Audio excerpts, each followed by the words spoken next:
మీ ఎలాంటి వ్యాపార ప్రకటనలకైనా వెంటనే మా ఛానల్ సంప్రదించండి. నమస్తే. ప్రస్తుతం మన స్టూడియోలో ప్రముఖ ఆధ్యాత్మికవేత్త, జ్యోతిష వాస్తు పండితులు, లలితాదేవి ఉపాసకులు బ్రహ్మశ్రీ నానాజీ పట్నాయక్ గారు ఉన్నారు. గురువుగారితో మాట్లాడేద్దాం.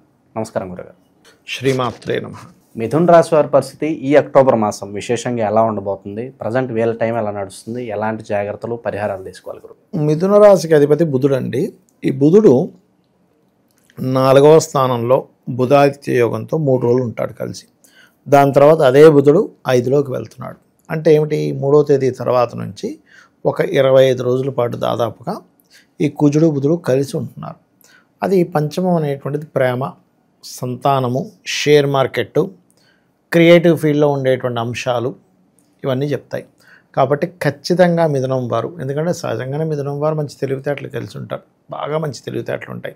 కానీ ఎప్పుడైతే ఈ 2 గ్రహాలు అక్కడ కలిసి ఉన్నాయో ఇది ఇచ్చేటువంటి రిజల్ట్ ఏమిటి అని చెప్పి మనం పరీక్షించి చూసినట్లయితే ఇది కొన్ని అనాలోచితంగా కొంత భయపడడం వల్ల ఈ ప్రేమ వ్యవహారాల్లోని, ఫ్రెండ్స్తోని, షేర్ మార్కెట్ విషయాల్లో రాంగ్ స్టెప్ పడనుంది. కాబట్టి ఈ విషయంలో జాగ్రత్తగా ఉండాలి. ధన నష్టం ఉంటుందంటారా?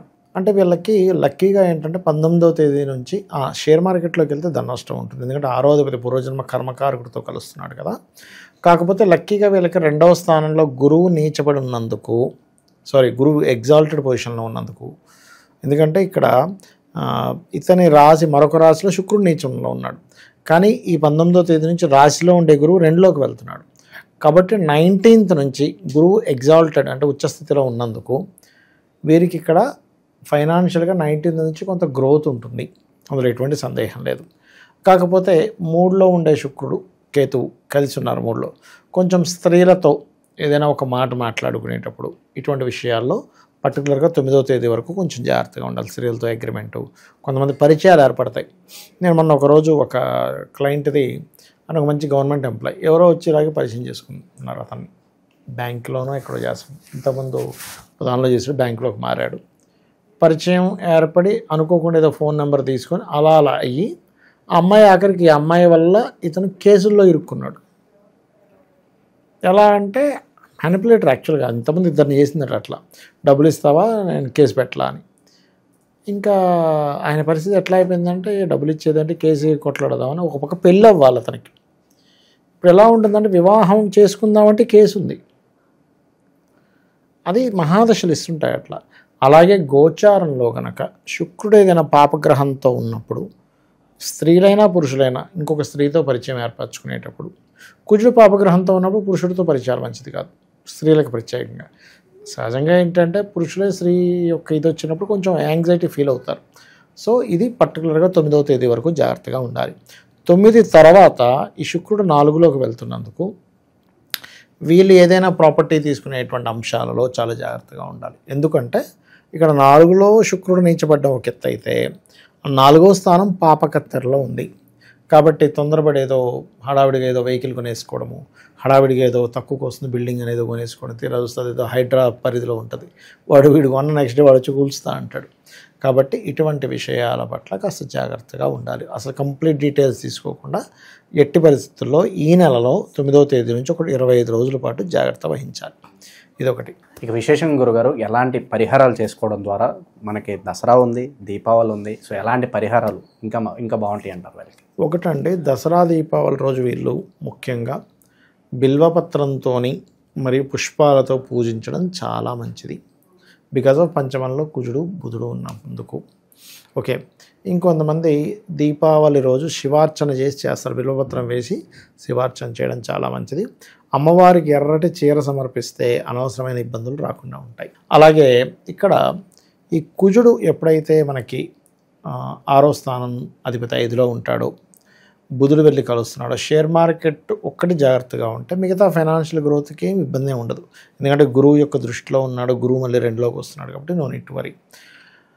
అలాగే ఇంకా కొంచెం ఈ మిథునం వారికి సప్తమాధిపతి అయినటువంటి గురువు 2లోకి మారుతున్నాడు. ఇంతకాలం సప్తమాధిపతి రాశిలో ఉన్నటువంటి గురువు కొంచెం జీవిత భాగస్వామితో లేకపోతే ఈ ఉద్యోగంలో పోవడం కాదు కానీ స్ట్రెస్ ఉంటుంటుంది ఇంతకాలం. 19వ తేదీ నుంచి ఆ స్ట్రెస్ కొంత రిలీఫ్ అవుతుంది.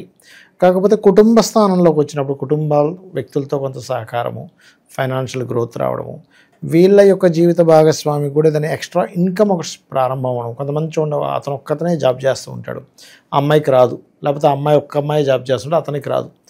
ఈ గురువు మార్పు వల్ల మిథునం వారికి వాళ్ళ యొక్క జీవిత భాగస్వామి కూడా ఇన్కమ్ సోర్సెస్ స్టార్ట్ అవుతాయి. Because of 7th lord is in 2nd house. So అట్లా అనమాట. అలాగే ఇంకొక విషయం ఏంటంటే వీళ్ళు చేసేటువంటి ఉద్యోగంలో కూడా, ఎందుకంటే దశమాధిపతి కదండి, ఎంతైనా 7వ దశమాధిపతి గురువు 2వ స్థానంలో ఎగ్జాల్టెడ్ పొజిషన్లోకి వచ్చాడు కాబట్టి వీళ్ళు చేసే ఉద్యోగంలో కూడా కొంత పెరగడము, వీళ్ళు ఏదైనా ఆభరణాలు లాంటివి తీసుకోవడానికి కొంచెం ఎక్కువ స్కోప్ పెరగడం ఇట్లాంటివి ఇస్తాడు. అయితే ఇక్కడ ఈ లాభాధిపతి అండ్ షష్టమాధిపతి పంచమంలో ఉన్నందుకు వీళ్ళు 2లో గురువు ఉన్నారు అంటున్నాడు కదా, డబ్బులు వస్తాయి అంటున్నాడు కదా, క్రియేటివ్ సైడ్ మాత్రం వెళ్ళకూడదు. అంటే ఏదో సినిమా తీద్దామని. ఎందుకంటే గురువు టీచింగ్స్కి కారకుడు అండి. ఏదైనా ఒక ప్లానెట్ అది ఏ ప్లానెట్ ఎలా ఇస్తుంది అనేది పట్టుకోవాలి. అంటే ఎలా అంటే ఇప్పుడు ఎగ్జాంపుల్, మనం ఒక షాప్కి వెళ్ళాం, బంగారం షాప్కి వెళ్ళాం. ఇప్పుడు బంగారమే అమ్ముతాడు, కూరగాయలు అమ్మడు అక్కడ. మనం డబ్బులు ఇస్తామండి అంటే నేను కూరగాయలు ఎలా అమ్మన్నది, బంగారం షాప్ అంటాడు. అలాగే గురువు టీచింగ్స్కి కారకుడు, గోల్డ్కి కారకుడు, కన్సల్టెన్సీకి కారకుడు. ఇలాంటి వాటి త్రూ డబ్బులు వస్తాయి వీళ్ళకి. అంతేగాని ఇవి పెట్టుకొని పంచమంలో కుజుడు బుధుడు పాడైపోయినటువంటి కారకత్వాన్ని పట్టుకొని నాకు షేర్ మార్కెట్లో రావాలంటే రాదు అక్కడ అంటారు. నీకు ఎందులో వచ్చే యోగం ఉందో, చింత చెట్టుకి చింతకాయ నువ్వు ఎక్స్పెక్ట్ చేయాలి, మామిడి చెట్టుకి మామిడికాయ ఎక్స్పెక్ట్ చేయాలి, అక్కడ సీతాఫలం ఎక్స్పెక్ట్ చేయకూడదని చెప్తా. అది శత్రుభయం బాగా ఉంది, నరఘోష నరదృష్టి బాగా పెరిగిపోతుంది, ఇంట్లో అసలు సరిగ్గా ఉండలేకపోతున్నాం, ఆ నెగిటివ్ ఇంపాక్ట్ కొంతమంది ఫీల్ అవుతూ ఉంటారు. సో అన్నిటికీ ఏదన్నా ఒక రెమెడీ ఏదన్నా ఉంటుంది? ఒకటేనండి, ఇక్కడ శత్రుభయం ఎక్కువగా ఉంది అనుకునేటువంటి వారికి ఒకటే విషయం ఏంటంటే వీరు కొంచెం సుబ్రహ్మణ్యేశ్వర స్వామిని ఓం స్కందాయ నమః అనే నామస్మరణ, లేదు అంటే ప్రత్యేకంగా విష్ణు సహస్రనామాలు చదవడం కానీ, లేకపోతే మరి కొంతమందికి నేను మాట వల్లే నాకు ఇబ్బంది వస్తుందండి అంటూ ఉంటారు. అలాంటి వారు లలితా సహస్రనామాల్లో ఓం కర్పూర వీటి కామోద సమాకర్ష దిగంతరాయై నమః చేసుకోవాలి. అలా గనక నామాన్ని చేసుకుంటే అన్ని విధాలా బాగుంటుంది వీరికి. అయితే ఇంకొక విషయం ఏంటంటే వీరికి ఎప్పుడైతే గురువు 2లోకి వచ్చి ఉన్నాడో వీళ్ళు గోవులకి సేవ చేసుకుంటూ ఉంటే మంచి ఫలితాలు వస్తాయి. విష్ణు సహస్రనామం వింటూ ఉంటే లగ్నాధిపతి పంచమంలో ఉండే బుధుడు ఇదవుతాడు. విష్ణు సహస్రనామాలు, కేతు గ్రహానికి సంబంధించిన దీపారాధన, కేతు కుజ గ్రహాలకు దీపారాధన చేయడము, ఇవి చేస్తూ గోవులకి క్యారెట్స్ మరియు గ్రాసము తినిపిస్తూ ఉన్నట్లయితే ఖచ్చితంగా వీరు ఏదైతే ఇప్పుడు, ఎందుకంటేనండి పంచమంలో కుజుడు బుధుడు ఉన్నప్పుడు ఎలా ఉంటుందంటే ఆలోచనలు తీవ్ర స్థాయిలో వెళ్తూ ఉంటాయి. ఆ తీవ్రంగా ఉండే ఆలోచనల వల్ల రాంగ్ స్టెప్ తీసుకోకుండా ఇది తోడ్పడుతుంది వీరికి.